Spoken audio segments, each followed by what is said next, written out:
Okay, I think we're going to start. And if I pause for a moment, I will probably be letting other people into the meeting. But let me introduce myself. My name is Julie Bertrand. I'm a certified athletic therapist. I've been working with high performance sports for quite a few years now, including hockey, rugby, synchronized swimming, what else? Soccer, for sure, soccer, many sports. And on top of that, well, I'm going to add tennis since we are currently doing this presentation from the Fisher Junior Nationals U14 Championships in Laval. I'm accompanied today by Charles Miller, who is a mental performance coach, and he will be introducing himself in a minute, and he will be speaking of his trade and how what he does actually is a vital part of high performance sport. I will be speaking of high performance habits as well, and things that you can do to help yourself perform to the standards that you've been training for, and not get tripped on the last hurdle before you get to the finish line. So I will let Charles introduce himself. Go ahead, Charles. Thank you, Julie. My name is Charles Miller. I am a mental performance consultant. What is an MPC? It's someone that helps athletes, individual sports team, or coaches develop and work on their mental skills. So anything from discipline, motivation, consistency, confidence, as we know, it's a big factor in tennis. I can help athletes work on that and perhaps tweak what they already know, and also give them tools to perhaps improve and excel on the tennis court, mentally and both physically, right? As we know how important the mental is.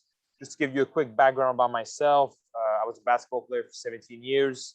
I did my bachelor's degree in psychology and my master's degree in sport psychology before doing my certification to become a mental performance consultant. Just like Julie, I have the opportunity to work with a lot of athletes from the lowest level to the highest level, to professional levels. Recently, I've been doing a lot of basketball players, obviously, a lot of soccer, rugby, football, and recently this summer I started working with tennis player, and it's been thrilling. It's been a great experience, and I'm really looking forward to tonight's session, just to give you guys some healthy tips and how to promote mental performance with your program and with your culture. That's all I'm going to say for now. I'll be speaking on the second part of the presentation. Julie, feel free to go ahead.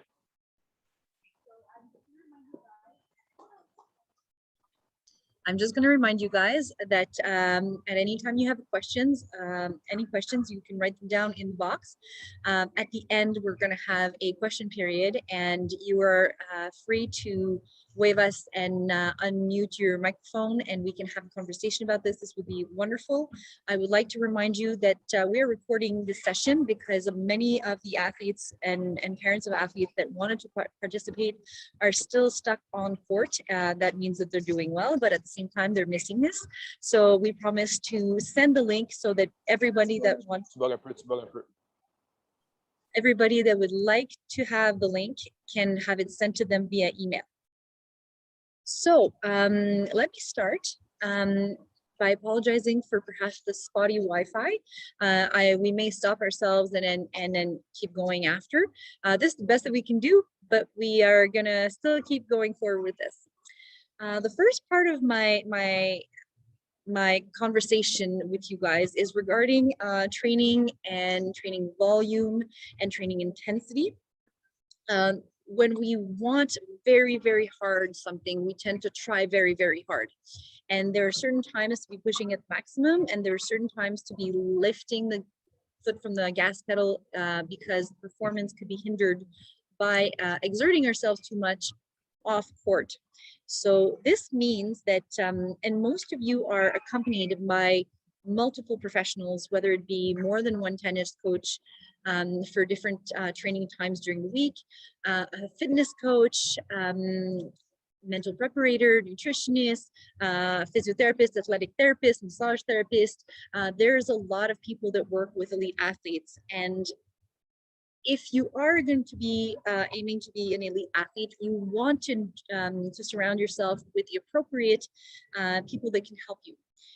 What happens if these people are all present around you in a little cloud and everyone's trying their best as well, and you're trying your best, and maybe there's just too much? What we need is we need to have a pole person, a quarterback, somebody that informs everybody of your schedule, how you feel. If you get sick, if you get injured, how do we tweak fitness training? How do we tweak tennis training? And what happens is that at different times of year, even though tennis goes all year round, there are certain times where you're going to have competition periods that are more important than others.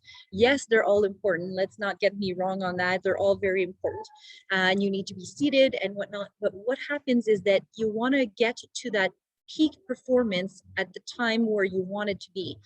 If you're giving your all out right away, you're not going to peak here. You're going to peak here. And then after you peak, you drop a little bit of the energy because your body cannot sustain high all the time. Olympic athletes, they work for 4 years to perform here. Of course, there's international tournaments, they have to qualify, but their peak performance is at the Olympics. So they ramp up their intensity and they drop down their volume and they drop down the intensity right before the Olympics and work on tweaking some techniques and maintaining what they've worked hard to get. Doing interval training as a training between matches or between days of tennis during an important tennis tournament is not a good idea. So this is what I mean by, this is a good idea by building your fitness to go to the tournament, but once you're there, you can't do anything without fitness anymore. You gotta take what you have and work on other things. Make sure that you understand the players in front of you. Make sure that you work on your technique and you're present in yourself and you're calm and collected, but you cannot change anything about fitness and strength and whatnot. It's too late at that time. You got to aim to work on the other things. This will permit you to not overshoot with the energy and overshoot with the effort and ruin your performance at that specific important tournament. This being said, we have, as an elite athlete, we have hygiene about performance that is a little bit more than any other person. So there's hygiene that needs to be accounted for that is more than any regular person. If you do so much energy expenditure and work with your body on a daily basis, there needs to be a care for those things, for the muscles, for the tendons, for the energy systems. And this has to be respected. Otherwise, you end up on your therapist table more often than not, and you end up with a ton of tape on you during matches, a lot of mental struggle trying to perform at the same time, overcoming the pain. Usually people ask you, how much on 10 does it hurt? And 0 is not at all, 10 is a lot. Usually the performance scale is the opposite. When there's 0 pain, there's 10 on 10 performance. And if there's 10 on 10 pain, there's 0 on 10 performance. And so it's an inversely proportional scale. The way that you do this is that you do it on a daily basis. You can't just brush your teeth once a week for an hour and say, okay, I've done it. I'll do it again next week on Sunday. It makes no sense. We do it on a daily basis and we have to keep doing it. Same goes with the efforts. And you've got your elastic exercises, you've got your foam rolling, you've got your stretching. And we're not going to go into details about technique and types and whatnot, but there are many different things that you can do. The important things is to include them in your daily schedule. You are gonna need your therapist a lot less and for a lot less strong injuries if you do this on a daily basis. We've had last week a U12 come through here, and one of the athletes came the day before and said, my back is spazzing, and I informed him on techniques to foam roll and stretch, and throughout the first 2-3 days he started implementing it, and by the last 2-3 days he told me, I do it 3 times a day. the pain is all gone, and he performed so well that he was invited to participate in the U14s because he won all his matches. So very interesting to know that even during a tournament, you can change what's happening by doing certain things a little bit every day, specifically around your training, specifically around your performance of sports. As well as stretching and foam rolling, there's a lot of sleep deprivation in this age group. And you need to know that if you look at the professional athletes that you see on TV performing, they start a match super late, or they've had 2 matches during the day. Believe you me, they take a nap. Naps are very important. Knowing what your schedule is and planning for that schedule. When do you eat? When do you drink? When do you do your massages, your foam rolling, your stretching? When do you get taped? When you warm up? When you cool down? When you nap? And when you start over again. So it will permit you to not, of course, you want to enjoy the tournament. You want to enjoy your friends that you haven't seen from across the country, or even from other countries for ITFs and whatnot. But at the same time, you're there for business. You're there to work. You're there to get a certain performance. And to do that, you need to prioritize yourself. Always keep that in mind. And once you've got that schedule all planned out, you will find in there time for relaxing, for socializing and whatnot. It's in there. You just have to plan it properly. So don't stress out. I'm not asking you to become a hermit. The other thing is, I said hydration and food, extremely important to make good choices. Choosing to eat pizza, which is, very tasty, not necessarily the best nutritional food because it's very heavy, it's very fat. There's a lot of salt, but there's not all that kind of nutritional value to it, versus having a large plate with multiple different vegetables with a nice lean source of protein, having tons of water, but not all at once. You need to have it throughout the day to make sure that you're maintaining your hydration level. It's not going down and then you're going up again, because everything you do while you're down here, you're not going to do so well at. But if you maintain their hydration level and if you maintain your nutrition levels, you're always going to be performing with a full tank, not an empty tank. This is about what I'm going to go for nutrition. I'm not a nutritionist. I don't want to tell you guys how to eat. A lot of people may say, well, I don't eat meat. Well, that's perfectly fine. If you don't want to eat your proteins from an animal source, there are plenty of vegetable source to find it from. Again, it's all about appropriate research and appropriate planning. And if you do that, you have everything that you need, and you take that to the court, and the performance is what you deserve it to be. The only thing that's very important, and we're talking growing athletes here for age groups U12 and U14, we have a challenge. We have growing that costs a lot of energy and also costs vitamin and nutrients, because vitamin and nutrients are needed for energy expenditure, for building, for repairing, and growing. It will take all that from what you've eaten. But then at the same time, you're performing and you're going to be needing all those things, but you don't necessarily eat enough to get both of those things to go perfectly well. Your body is going to prioritize growing because it can't stop growing. It could in very severe cases, but we're not talking about that. Usually the growing is just going to happen, and what's going to suffer is a little bit the performance. And the flexibility is going to be tough. You're doing what you should be, but your body's not responding. Sometimes there's a little bit of lack of volume. You can't eat as much as your body needs.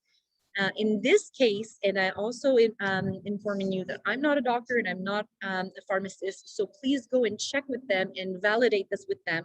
But my information comes from both my doctor and my pharmacist. Together, I validated with all of them, but supplementing even at a younger age with vitamins and minerals that are appropriate for muscle contraction and for energy system health is a very valid supplement to take to a period of your schedule where you have more growth or more competitions or more training. Again, it's all about knowing what's happening, keeping in touch with yourself, looking at your schedule and going, okay, you know what, there's a very big peak period over here, and you know what, my parents have been telling me every single day, wow, you're growing, wow, you're growing again. Maybe it's time to go, listen, I'm going to go see my pharmacist. Mom and dad, come with me, and then we'll go and ask questions, and we'll find a supplement that will help me maintain my performance level, will supplement so that you have enough for everything that you want to do, which is grow and perform high intensity activities. This is about the whole large picture. They're very broad topics, but we have very interesting people that we can ask, like I was saying, pharmacist, myself. You have Charles for the mental performance.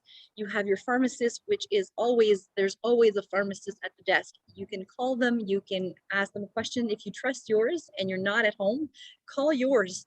And even if you're somewhere else in the country, they'll tell you what to do, and then you can purchase whatever you need to purchase to supplement yourself somewhere else. They are a professional that can help you. Regarding injuries, regarding this kind of prevention of injuries and management, how to stretch, all these things, please ask me questions. I will definitely be able to answer you. The last thing that I wanted to mention is, when you travel, very important to back yourself up. You don't want to be somewhere you're not familiar with and looking for things. Oh, my elastic broke. We'll bring a second one just in case.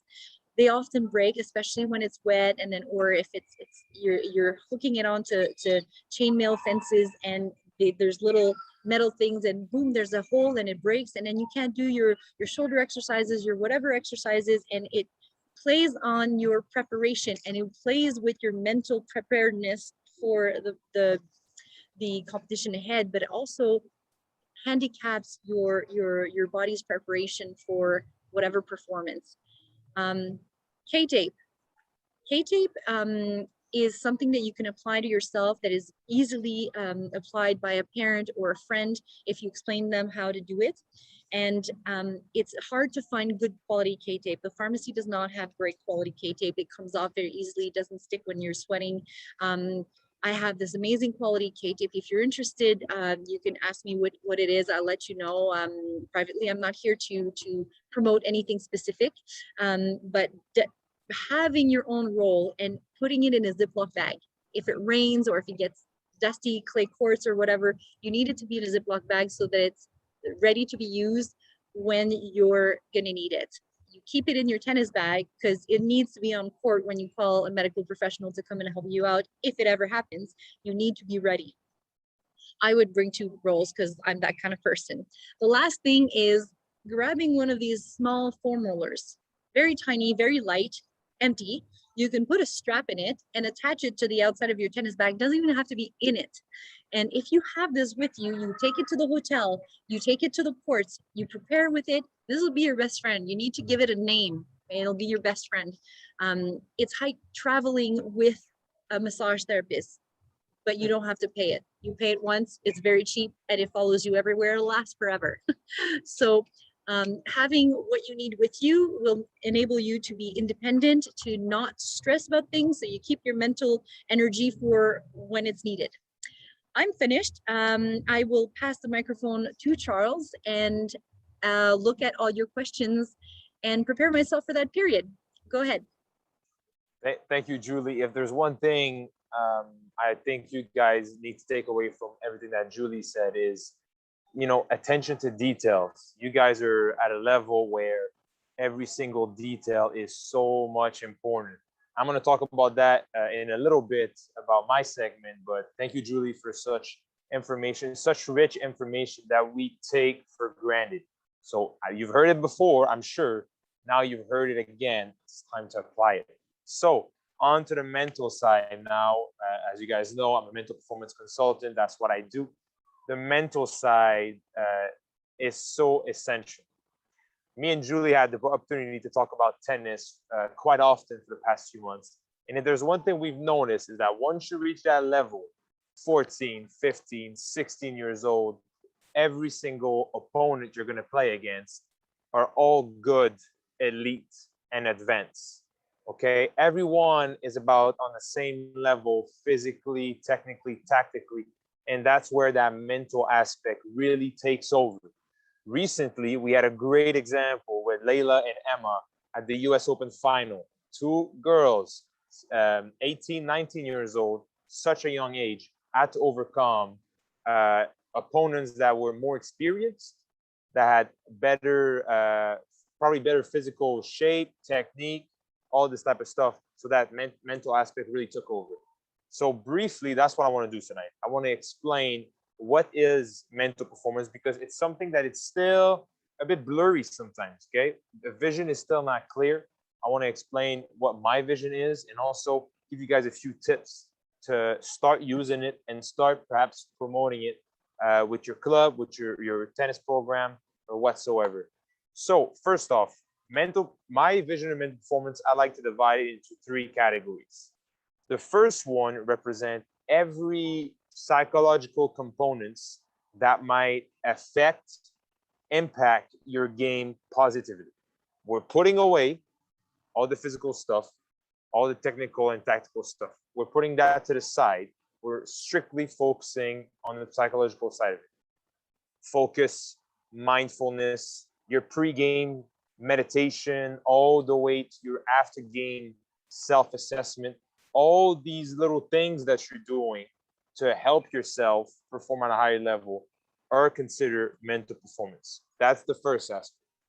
The second aspect is, Julie briefly mentioned it, right? It's about defining what works for you. As elite athletes, you understand at a certain age, at a certain level, what drills do I need to do? What kind of food do I need to eat before a game? What kind of exercise that I need to do to be at my optimal best? Well, mentally is the same thing. You have to figure out what works for you. Is it, goals and objective? Is it more the pregame meditation? With time, with experience, you have to define what works best for me. What I do is probably different than what you guys are going to do in the future. Okay, to give you an example, I was really big on yoga and mindfulness my last year of competitive basketball, but my teammates weren't. They weren't about that. They didn't want to try.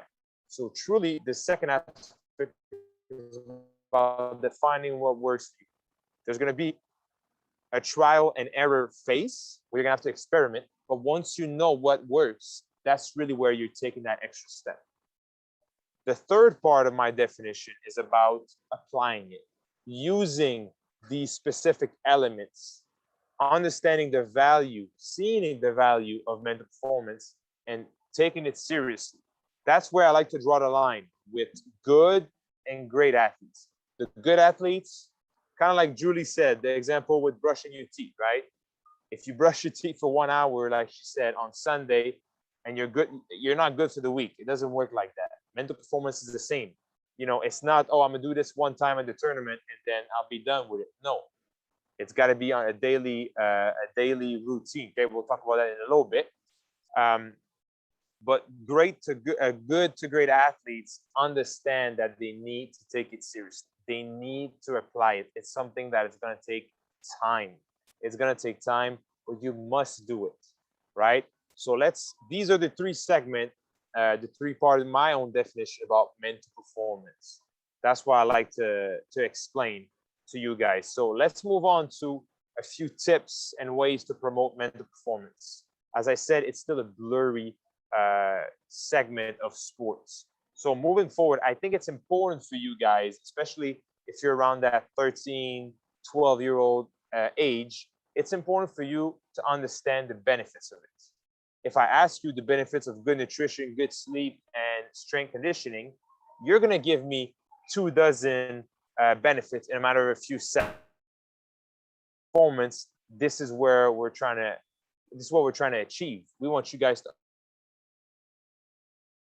start making your own research. Start looking at what the professors are doing. Start looking at what the pros are doing, the Serena Williams, the Steph Curry, the Tom Brady. what are these guys doing and what are the benefits that they've experienced? I could actually give you a long list of benefits, okay? But it's on you guys to start making the research. If you're really serious about what you want to achieve next, this is part of your responsibility now. Just to give you a few examples that I've experienced, just in a few years, a boost of motivation, enhanced confidence, a better ability to regulate my own emotions and to deal with stress and anxiety, just to give you some. Look on your side. What are the possible benefits that you could experience? The second part, Julie mentioned it with the good hygiene. It has to become a part of your culture. It has to become a part of your tennis program and a part of your weekly training sessions. You have to take the time, a day or even a week, to apply these concepts.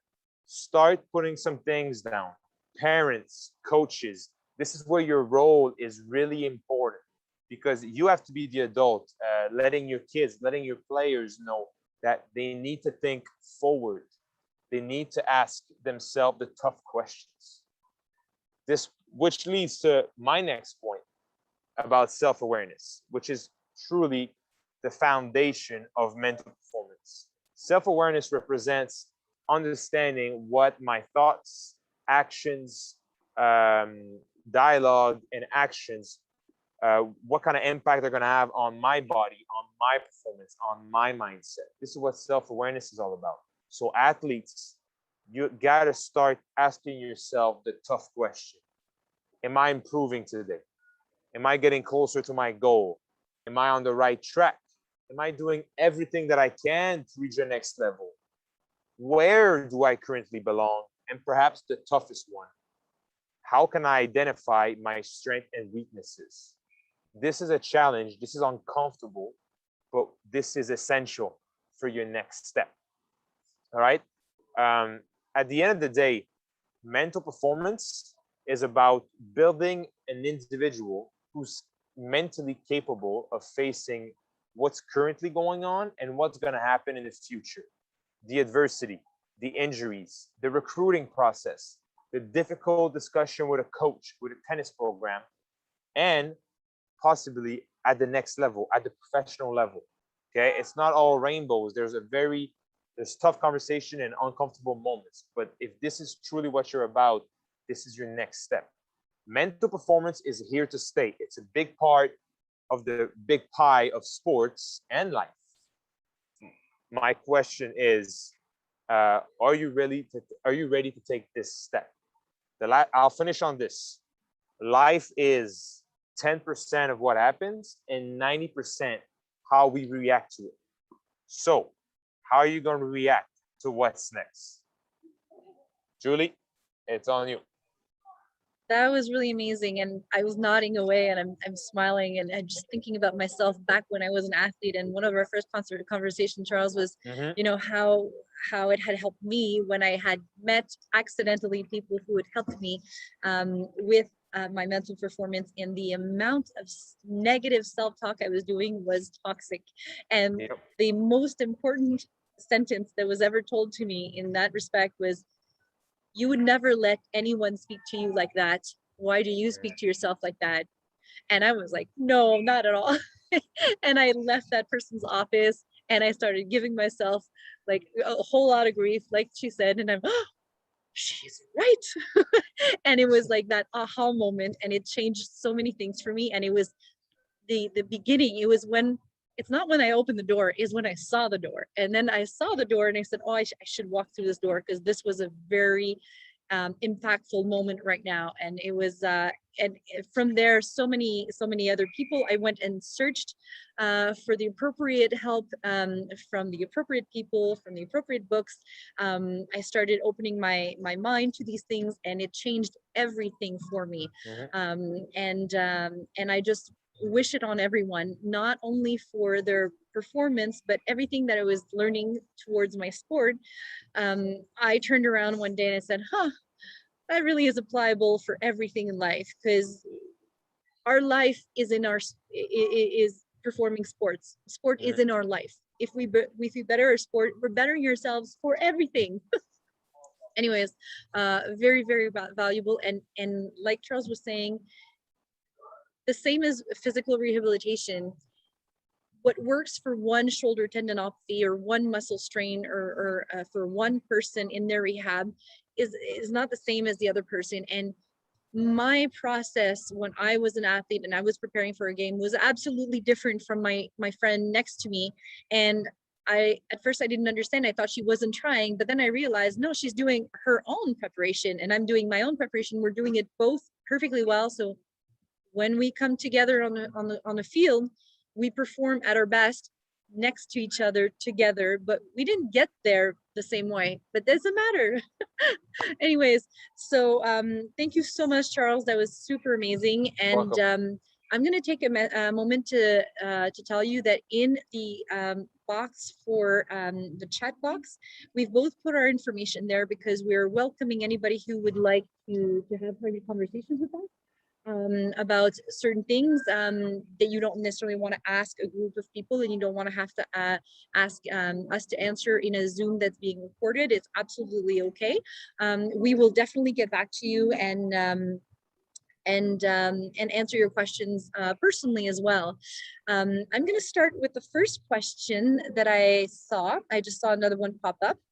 If there's only a 1 hour break between two matches, how much should a player eat? What should the player eat, and what should the player do during this 1 hour in order to perform well in the second match? 1 hour is not a lot, and it's often what's happening between like a singles match and a doubles match, and or difficult scheduling. And yes, it's a very, very important question. Digestion takes about an hour. So not everybody digests all the foods differently, but certain foods are harder to digest. So anything that's very high fat is harder to digest. Anything that's very sugary, like candy, like everything that is like Gatorade type of things, they are sugars that go like this in your system and they bring your insulin up and then you go down. So what happens is that you want to perhaps dilute that Gatorade and make sure that you're drinking it during your second match. You can have a little bit to reboost your system, but you should have complex sugars. Complex sugars are fruits and vegetables, bread, not processed sugar, not white sugar. Honey is also very high glycemic index.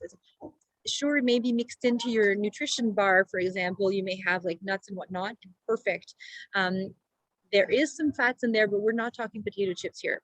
And you do need the fats to perform. You don't need a lot of it. So you will need a little bit of fats, a lot of complex carbs. And this is what's going to get you through the next match.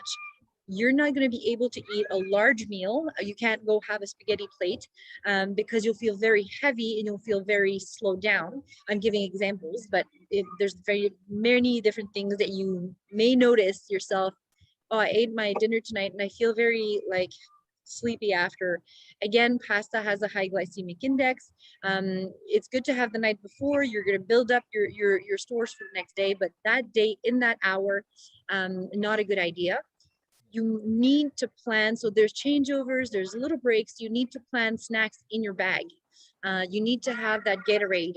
Sometimes the diluted Gatorade does a better job than just like pure Gatorade. It's liquid syrup. It's so concentrated.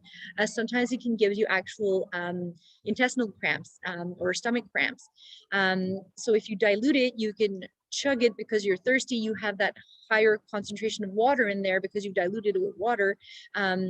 Alternate water and Gatorade, but make sure that you're eating a certain amount, and it changes. I can't say how much, but it's not going to be a very heavy meal. Something like a light meal, something like a lunch, like a lunch at school kind of thing. But making sure that you have those extra things in your bag to continue supplementing yourself, whether it be a handful of nuts and dried fruits, or a specific energy drink that you're used to. I'm going to have this asterisk over here. Don't try anything new. Like my buddy told me this energy drink is amazing and I'm going to have it for the first time during my match. Not a good idea, something to try in training probably, but stick with what you know. You may not like Gatorade or Powerade or all these things. You may decide to go with the orange juice dilute a little bit, or having a jug of orange juice and a jug of water and having a little bit of each. To maintain that level of energy present for the whole match. That's true for all matches, but some matches are more difficult, like that second one that comes in very, very close together with the previous one. So this is what I would do in terms of nutrition. Now, what else do you do at that in that hour? I would get off the court if there's actually a possibility of a quick, like, shower, like lukewarm shower, wash off the extra sweat, drink a lot of water to replace what you've sweat out. Have the food immediately. Don't wait, because the digestion process will take a long time. You need to have it right away. Then I would start with the hydration and food.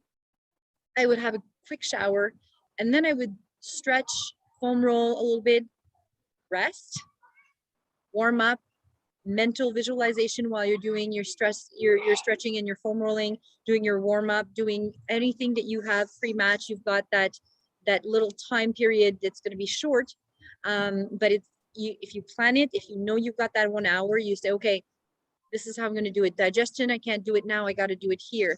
Then you have washing off all the muscle knots, the tension in your muscles, so that they're ready and loose for the next one. You have to have enough time after that to activate them. You don't want to come to the court with relaxed muscles. You won't be able to perform. You need to relax, stretch, ice if there's anything. Okay. I don't know. There we go. I think we're back. I'm sorry about this. The Wi-Fi is a little bit spotty. So once you're in your digestion mode, then you have to do the care for the muscle, the tendons. You've got to ice or heat or massage yourself with a foam roller. Then you're into your warm up, your specific activations. Your mental preparation is happening this whole time, and then you're on board again, and you're feeling ready. You feel like you've checked everything on your all the boxes on your list, and when you've checked all those boxes, you don't feel stressed out about it. You don't have anxiety. You're just thinking about what's coming forward. You don't stress about, I didn't get to do this, I didn't do that, I didn't have time for this, I don't feel well, because those things are all behind you. I think I'm frozen again. So that answers this question. Let me go look at the next message that I've got.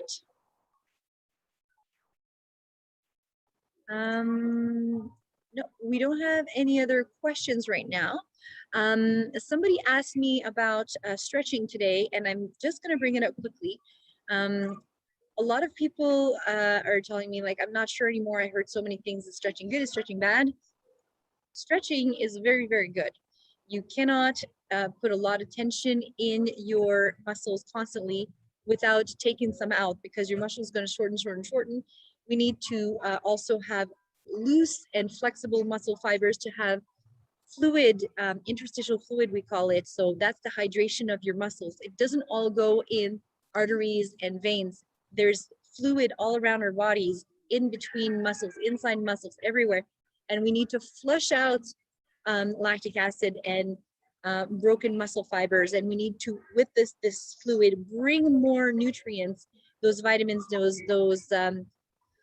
those minerals, and we need to bring that in to repair any micro damage that happens, which is absolutely normal and always present when we do sports. And by bringing that in, then we repair and we become better. So our body got stressed, we got micro damaged, and then we go here. So having flexible and mobile muscle tissue and fascia really helps that fluid come through and do the garbage disposal, also bringing more nutrients and the renewal of what we need. So doing the garbage disposal and bring the nutrients to renew our muscles to do what we need to do again in a few hours. So that is what the stretching does. Also, foam rolling helps with that. The other thing that I wanted to mention is that people are like, oh, is it a minute? Is it 90 seconds? Without going into too many details, I like to keep it, I think of parking myself in a position and counting 1 minute.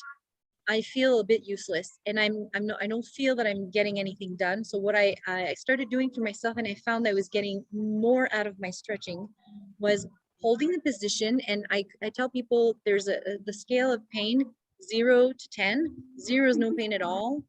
You know, starting at 5, you're going like, ow, I'm limping, like because I stubbed my toe kind of thing. We want to be at a 3 or 4 in a stretch. We don't want to be at a point in the pain scale that it's too intense and your body will contract to protect itself. We want to be before that contraction reflex where you're feeling intensely the stretch without it being painful. So you find that spot, and when you get to that 4, almost 5, you back up a little bit and you take a really, really, really, really deep breath and you hold it for 3-4 seconds. And on the exhale, you reach further into the stretch a little bit, chasing to keep that 4 on 10 discomfort. I'm not going to call it pain. It's not a pain. It's a discomfort. So when you do that, it's a little bit based on yoga. It's not yoga, but the principle is you're using your nervous system. You're talking to your nervous system, and you're going, okay, relax, release the breath. And as you're releasing the breath, you're releasing tension in your muscles because your body is reacting with your nervous system. That's when you reach a little bit further, and you can do that 4, 5, 6 breaths, and you've done it for 60 to 90 seconds, but you haven't just parked yourself there and go, am I doing anything? Is this right? And you're mindful, present in the moment, and you're focusing on that. And you're breathing. Breathing is also very, very important to get out a lot of the garbage through exhale. In the exhale, you've got a lot of CO2, which is a byproduct of you contracting your muscles. Very important to breathe deep. So that's an opportunity for you to do so. So if anybody would like to have specific stretching program built for them, or more information on those things, or how to foam roll different body parts, or use different tools than a foam roller, I would be really happy to connect with you specifically, and we can go over that, what you need and what you're already doing, and do I have other options for you to use, because there are so many out there. Sometimes asking 2 different people, you'll get 2 different stretches, and one is good and the other was good too. They're not, one is good and the other one's bad. So that's it. Is there anything you'd like to add, Charles? Nothing specifically, but as you can see, there is a whole mental aspect even through your stretches. Julie mentioned about being mindful. It's the ability to be present, truly within your stretching. So you're not thinking about what you're gonna do next weekend or what you've done the night before. You're really focused into that stretching.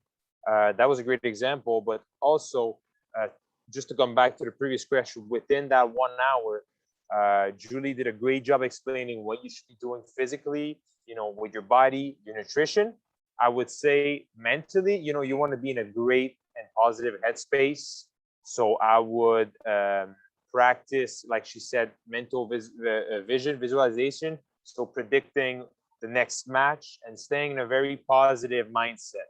So letting go of whatever just happened and making sure we're in a positive, comfortable environment, which will have an influence on the next match.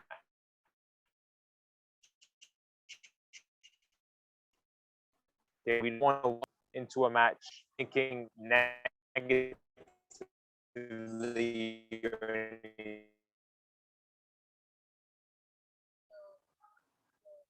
Okay. So just like Julie said, that 1 hour is short, but we want to make sure that 1 hour is optimal. And to do that, we want to stay away from the negative. We want to be as positive.